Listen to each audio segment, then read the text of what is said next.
La consommation des drogues en milieu scolaire est un phénomène qui préoccupe les autorités ivoiriennes en vue de contribuer à l'amélioration de la prise en charge des conduites addictives en milieu scolaire en Côte d'Ivoire. Un atelier de renforcement des capacités des agents de la direction de la mutualité et des œuvres sociales en milieu scolaire a été organisé récemment à Yamoussoukro. Plus de détails avec Charles Kouakou et Pierre Tebeu.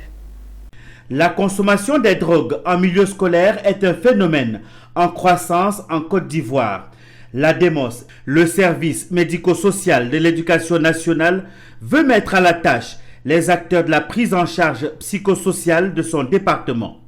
Ainsi, plus de 90 agents de la direction de la mutualité et des œuvres sociales en milieu scolaire ont achevé les travaux destinés à leur donner des outils pour repérer et prendre en charge les conduites additives en milieu scolaire. Le directeur de la DEMOS, le professeur Yeo Teneda Jean-Marie, a pris service à la tête de la DEMOS en septembre 2022 et en novembre 2022, un atelier de prise de contact avec tous ses agents, en centrale comme en déconcentré, a eu lieu. Ses collaborateurs ont noté qu'ils avaient un besoin de renforcement de capacité.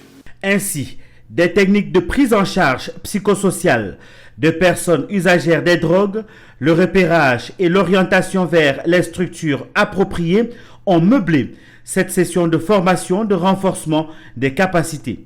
Nous avons essayé d'outiller les participants à reconnaître des usagers de drogue et puis enfin, comment assurer un accompagnement minimal dans la gestion des cas, des différents cas qui vont repérer et pouvoir les adresser aux besoins si leurs compétences viennent à être dépassées. Selon une enquête réalisée en 2018 par le ministère de la Santé, de l'Hygiène publique et de la couverture maladie universelle, à travers le programme national de lutte contre le tabagisme et les addictions et portant sur l'usage des substances psychoactives par les élèves du secondaire, les prévalences retrouvées ont été de 18,7% pour l'alcool, 4,5% pour le tabac, 2,5% pour le cannabis et 12,7% pour les produits pharmaceutiques détournés de leur usage thérapeutique.